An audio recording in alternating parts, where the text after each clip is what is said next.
کہ زنا قرض ہے، زنا قرض ہے، اگر آپ نے اس کا ارتکاب کیا تو یہ قرضہ آپ کے خاندان کی گھر کی خواتین ادا کریں گے۔ اللہ اکبر۔ کسی کی بہن بیٹی کو بے آبرو کرنا، یہ وہ قرض ہے جسے آپ کی بہن بیٹی چکائے گی۔ بہت سارے نوجوانوں نے میرے اس بات کو سن کر کے فون پر مجھ سے گفتگو کی، کبھی انہوں نے لا علمی میں اور نفس اور شیطان سے مغلوب ہو کر کے اس بات کا ارتکاب کیا، ان کے دل پر یہ بات لگی اور انہوں نے اس بات کا احساس کیا، مجھ سے پوچھا کہ یہ حدیث ہے؟ میں نے کہا کہ ہاں یہ حدیث ہے۔ اللہ کے رسول صلی اللہ علیہ وسلم نے فرمایا کہ عفوا نساء المسلمین تعف نساؤکم، کہ ایمان والوں کی بہن بیٹیوں کو بے آبرو مت کرو، ان کو پاک دامن رکھو، تمہارے گھر کی عورتیں پاک دامن رہیں گی۔ حضرت امام شافعی رحمۃ اللہ علیہ نے اس حدیث کا یہ مفہوم بیان کیا ہے کہ زنا قرض ہے۔ اگر مسلمانوں کی بہن بیٹی کو آپ نے بے آبرو کیا تو یہ سمجھ لو کہ تمہارے گھر کی خواتین بھی پاک دامن نہیں رہیں گی۔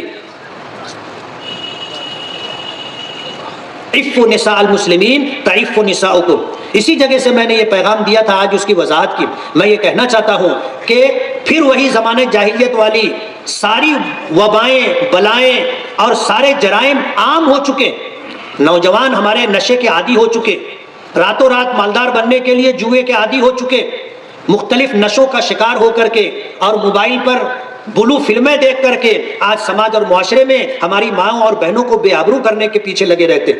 میرے اس پیغام کو نوٹ کر لیں کہ زنا قرض ہے، اگر آپ نے یہ قرض لیا تو یہ قرض آپ کے خاندان کی، آپ کے گھر کی عورتوں کو ادا کرنا پڑے گا۔ ایک شخص حضور کی خدمت میں آئے اور آ کر کہنے لگے کہ میں ایمان قبول کروں گا، میری ایک شرط ہے۔ نبی کریم صلی اللہ علیہ وسلم نے پوچھا کیا شرط ہے؟ کہا کہ میں ایمان قبول کروں گا لیکن اس شرط پر کہ مجھے زنا کی اجازت دی جائے۔ صحابہ کرام گرم ہو گئے، حضرت عمر نے تلوار نکال لی، آگے بڑھنے لگے، حضور نے روکا، ماہ یا عمر، عمر رکو، اور پھر اس شخص کو قریب بلایا اور قریب بلانے کے بعد اپنا دست مبارک اس کے سینے پر، چھاتی پر زور سے مارا اور ہاتھ وہیں رہنے دیا اور یہ پوچھا کیا تم اس بات کو پسند کرو گے کہ کوئی تمہاری ماں کے ساتھ زنا کرے؟ اس شخص نے کہا کبھی بھی نہیں۔ پھر آپ نے پوچھا کیا تم اس بات کو گوارا کرو گے کہ کوئی تمہاری بیوی کے ساتھ زنا کرے؟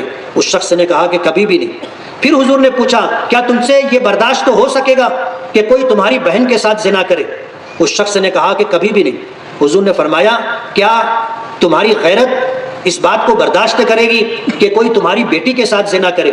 تو اس شخص نے کہا کہ نہیں۔ تو حضور نے فرمایا کہ جس عورت کے ساتھ تم زنا کرو گے یا تو وہ کسی کی ماں ہوگی یا کسی کی بیٹی ہوگی یا کسی کی بہن ہوگی یا کسی کی بیوی ہوگی۔ جب تم اپنی ماں، اپنی بیوی، اپنی بہن اور بیٹی کے ساتھ زنا برداشت نہیں کر سکتے تو پھر کون ہوگا جو زنا کو برداشت کرے گا؟ تم جس عورت کے ساتھ زنا کرو گے وہ یا تو کسی کی ماں، بیوی، بہن اور بیٹی ہوگی۔ وہ صحابی کہتے ہیں کہ اللہ کے رسول صلی اللہ علیہ وسلم نے میرے سینے پر ہاتھ رکھا، اس ہاتھ کی ٹھنڈک آج تک میں اپنے سینے میں محسوس کرتا ہوں۔ اور پھر یہ بات کہی کہ اسلام قبول کرنے سے پہلے مجھے زنا سب سے زیادہ محبوب لگتا تھا، لیکن اسلام قبول کرنے کے بعد اور حضور کے دست مبارک کی برکت سے آج تمام گناہوں میں سب سے زیادہ بدترین گناہ اگر میرے نزدیک کوئی ہے تو وہ زنا ہے۔